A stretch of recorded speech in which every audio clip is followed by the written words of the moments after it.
Hi guys, and welcome to my channel. If you want to know how I survived my pregnancy with a 30 centimeter fibroid, keep watching.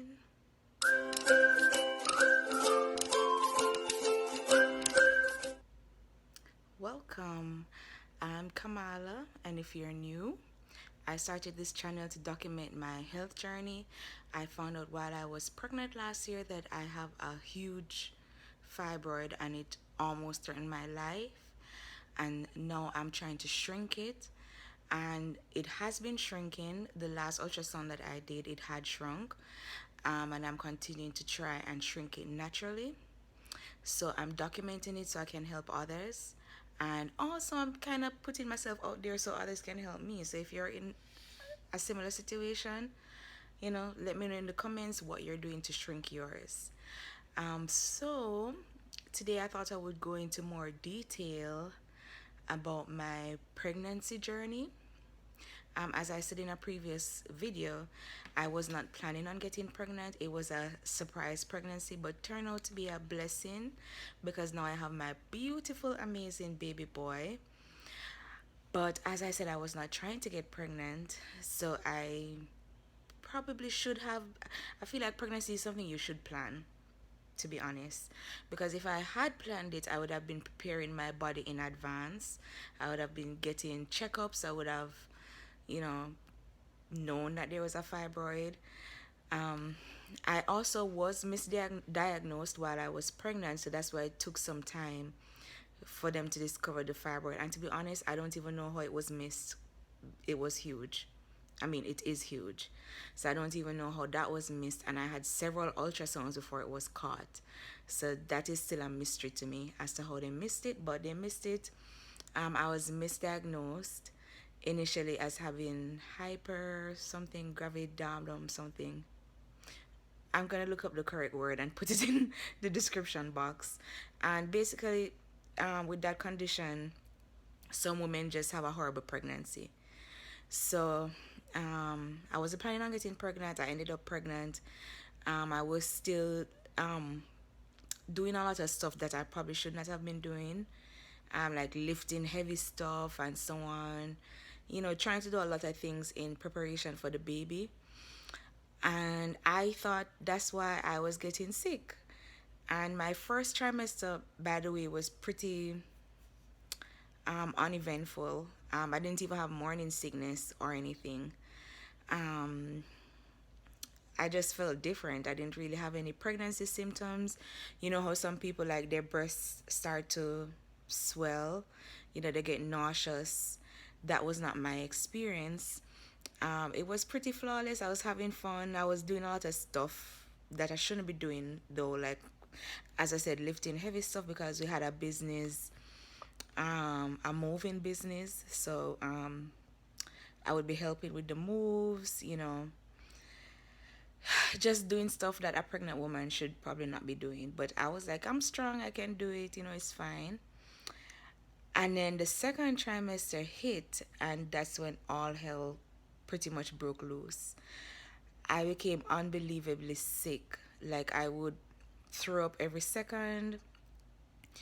Every time I would eat something, I would throw up, to the point where, like, I started to hate food. And for those who know me, I know my sisters will be watching this. They'll tell you I'm the biggest foodie ever. I come from a family of foodies. We literally sit down and dream about, fantasize, plan about food. Even while I was pregnant and I could not eat, I would literally follow people on Instagram just because of the food that they posted, like just looking at the food and fantasizing. And sometimes I would even cry because I could not eat. So I was throwing up all the time.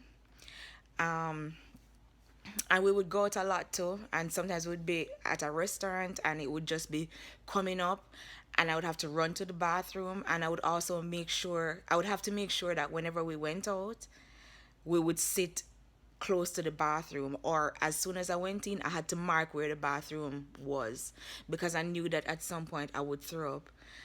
And I remember my birthday. I love crabs, so we were eating all of these crabs for my birthday. And I was like, oh, everything is going good. I'm not going to throw up. And then the bathroom was far. And I literally had to run with my pregnant self to reach the bathroom. And as soon as I opened the bathroom door, I literally projectile vomited from the door to the face basin. And I was so mortified and embarrassed because I'm the type of person where anytime I use any bathroom, public, private, I have to I have to leave the bathroom clean. I know some people go in the bathroom and they just pee and poo all over the place. I don't even know how they manage that.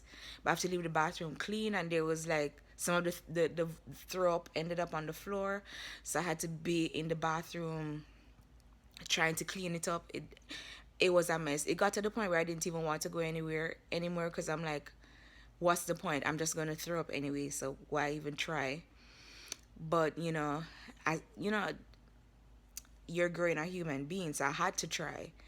So every time I threw up, I would wait a little bit and then I would try to eat again. I would throw that up. It was like an endless cycle. And it got so bad that I started even throwing up water. Like I would just drink water and throw that up. And when I went to the doctor, like as I said, I did several ultrasounds and nobody picked that up, which I have to mention this, by the way, now that I'm talking about that. Women of color in this country tend to get very bad health care. And I would say I experienced that firsthand because I remember at one of the ultrasound technician, she was doing the ultrasound, and she saw something. I know she saw something, but she didn't say anything. She didn't make any report about what she saw because I could see in her face that she saw something. And it bothers me to this day that she must have seen it, and that's why her face was looking like that, and she did not say anything about it. So if you're a woman of color and you're pregnant or you have any health condition, pay attention to that fact. You have to take your health into your own hands, and sometimes you have to go to several people before somebody believes you or takes your condition seriously. And I'm going to address that as well as to how they actually ended up catching it, because I was begging for help and talking about my symptoms long before anything was actually done about it. So I spent a good portion of the second trimester just throwing up, cannot keep anything down. And it got so bad to the point where I was drinking water and could not keep that down.